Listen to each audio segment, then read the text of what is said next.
thought this format was dead, but it's back. No-life nerd who's never gotten pussy before in his entire life.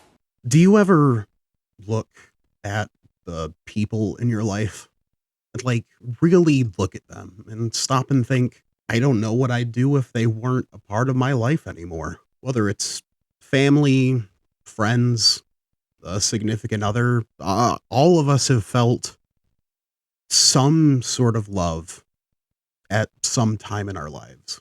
And that's a weird thing. It's one of the only things in the world that is part of the shared human experience. You'll have the people out there that say, well, it's all just, a balance and mixture of chemicals and stuff like that. But regardless of where you stand on what it is, it's something that we all experience together. It's a strange thing. You can look at that person or people, like I said, and you can think, I can't imagine my life without them. And then through tragedy or heartbreak or some combination of the both, you have to. One simple moment in this grand plan of our lives, all these other little moments that we have, one of them, and it's just over. But there's something special that can be found in the grief as well, as weird as it sounds. Because the grief is merely a reminder of how powerful that feeling was.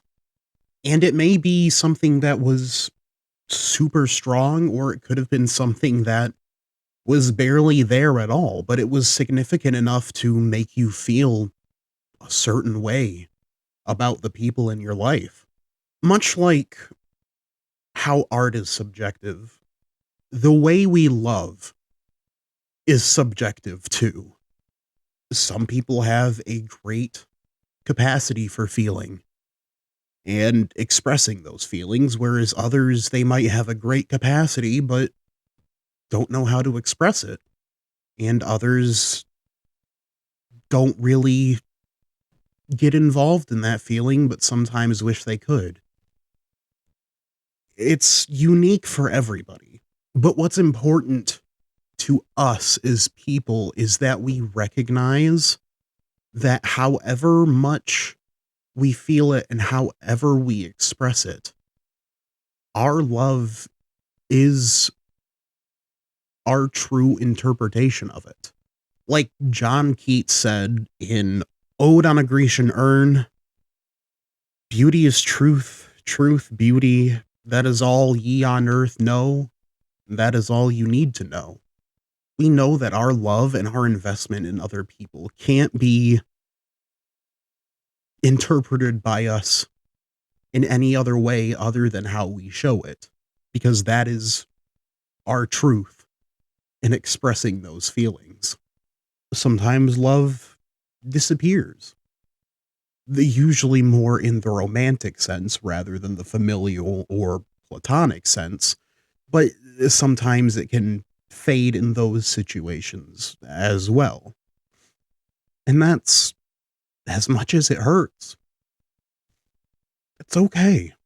To spew another cliche, overused line, it's better to have loved and lost than to not have loved at all. And I personally think that that's true. You still have the experiences, the good times. You still had those past experiences before the bad part happened. And sometimes love can endure. If someone in your life that you love passes, you can still go the entirety of your life, if you so wish, cherishing them and holding them in your heart. Same with partners and friends. It's important to remember that we're all human. We all do things, we all experience things, we make mistakes, others make mistakes. When it really boils down to it, there's always going to be that one shared part of us. I do think it is something that's truly unique about us as humans that we can form these deep, intimate bonds with people, that they'll form those bonds with us, and that whether it be a month long that bond remains or the rest of your lives, we chose as people to say, yes, that's who I'm going to allow myself to connect with on a deeper level. Sometimes those bonds are based on familial ties. Sometimes those bonds are based on friendship. Sometimes they're based romantically. Whatever the case, you still pick and choose those people to have those connections with. If that feeling is at all reciprocated, they're going to do it with you as well. There's no shame in mourning lost love, whatever form it may take. What's important to keep the mourning of that lost love from becoming shameful is to recognize the healthy ways to address it. Therapy, going and making connections with others, even something as simple as talking and reconnecting with friends who can support you. The important part in mourning that loss of love is making sure that you love yourself first and foremost. And of course, it can be very hard to truly accept and love yourself sometimes. But if you're having a hard time forming connections and bonds with other people, sometimes that's the first place you have to start.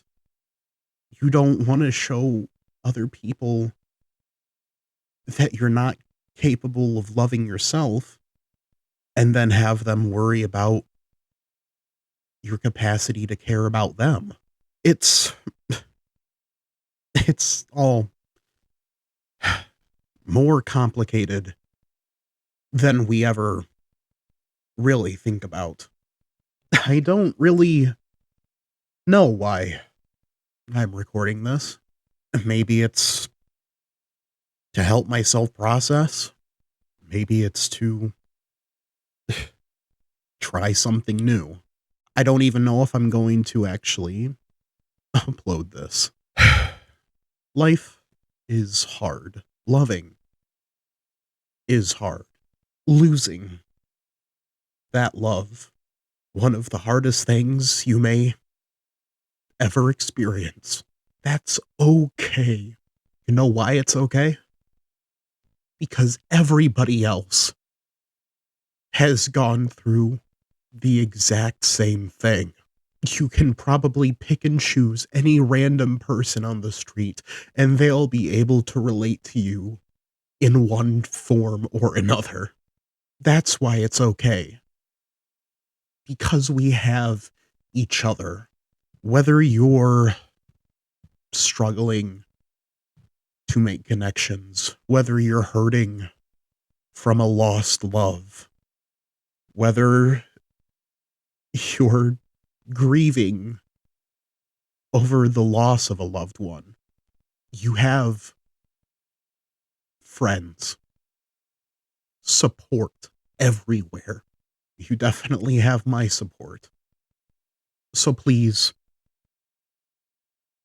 be kind to each other, be supportive to one another, be there to help others when they're struggling to help themselves.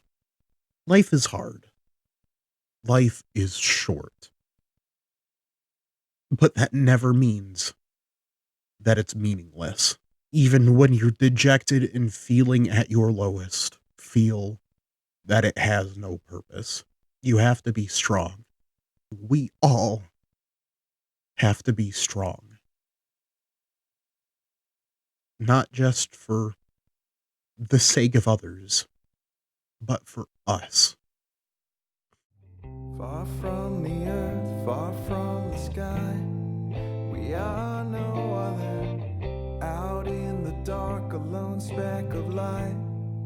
All our creation, if we're the only thing that matters, then all we'll leave behind, this little dot you'd barely find.